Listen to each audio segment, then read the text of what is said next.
دوسرے حصے میں بات کو مکمل کرتے ہیں۔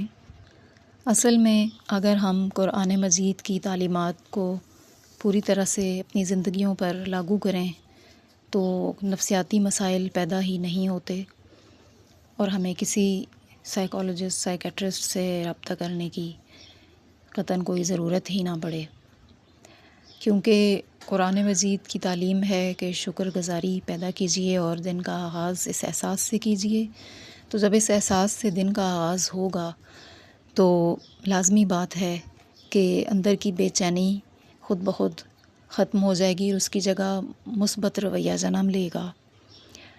قرآن مجید میں لقمان علیہ السلام، جو کہ نبی تو نہیں لیکن بہت دانش مند انسان تھے، اور ان کے نام پر باقاعدہ سورہ نازل ہوئی، اپنے بیٹے کو شکر گزاری کی نصیحت کرتے ہیں۔ اسی طرح سلیمان علیہ السلام نے جب چونٹی کی گفتگو سنی جو کہہ رہی تھی کہ سب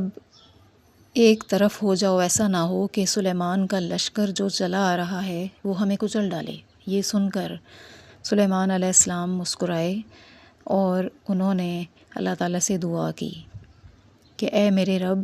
مجھے توفیق دیجیے کہ میں شکر ادا کرتا رہوں اس نعمت کا جو آپ نے مجھ پر کی اور میرے والدین پر کی،